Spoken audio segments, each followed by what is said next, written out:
Selamat bertemu kembali anak-anakku sekalian. Pada pertemuan kali ini kita akan membahas materi tentang perdagangan internasional. Masih ingatkah kalian tentang perdagangan antar negara yang sudah kalian pelajari di kelas 8? Nah, perdagangan tidak hanya dilakukan dalam suatu negara, tetapi ada juga yang dilakukan antar negara.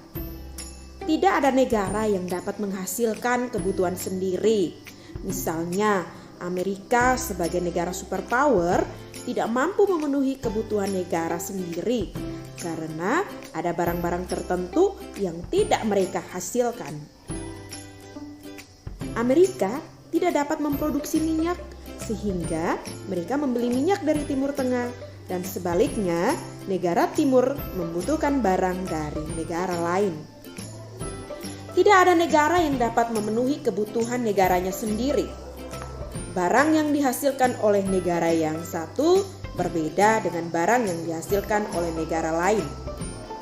Perbedaan inilah yang menimbulkan pertukaran hasil antara satu negara dan negara lain. Perdagangan antar negara terdapat barang-barang keluar dan masuk dari suatu negara ke negara lain. Artinya, negara yang kelebihan barang akan mengirimkan barangnya ke negara lain. Kegiatan ini yang dinamakan dengan ekspor dan juga impor. Mengirimkan atau menjual barang ke negara lain disebut ekspor. Negara pelaku ekspor atau orang yang melakukan kegiatan ekspor disebut eksportir.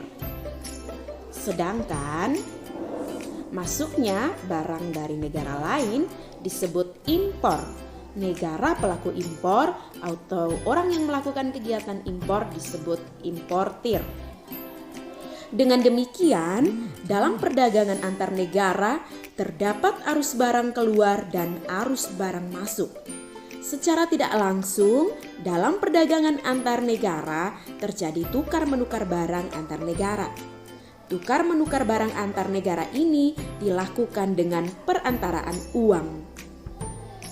Nah, anak-anak, jadi dapat disimpulkan bahwa perdagangan internasional adalah proses pertukaran barang dan jasa antara dua negara atau lebih dengan tujuan mendapatkan keuntungan atau laba. Bagaimana dengan perdagangan dalam negeri? Apakah perdagangan dalam negeri juga merupakan pertukaran barang dan jasa? Berdasarkan kegiatan perdagangan internasional dan perdagangan dalam negeri, sebenarnya kegiatan yang dilakukan sama, yaitu pertukaran barang dan jasa. Nah, kita lihat perbedaannya. Perdagangan dalam negeri, kegiatan dilakukan dalam suatu wilayah negara. Pembeli dan penjual cenderung bertemu atau interaksi langsung. Mata uang yang digunakan sama. Tidak dikenai bea masuk, hanya retribusi. Biaya angkut lebih murah. Kualitas barang bervariasi. Peraturan perundang-undangan sama atau hukum nasional. Nah, pada perdagangan internasional, kegiatan dilakukan dalam wilayah antar negara. Pembeli dan penjual tidak berinteraksi langsung. Mata uang yang digunakan berbeda sehingga menggunakan devisa. Dikenai pajak atau bea masuk. Biaya angkut lebih mahal. Kualitas barang harus mengikuti standar internasional. Peraturan perundang-undangan berbeda atau hukum internasional.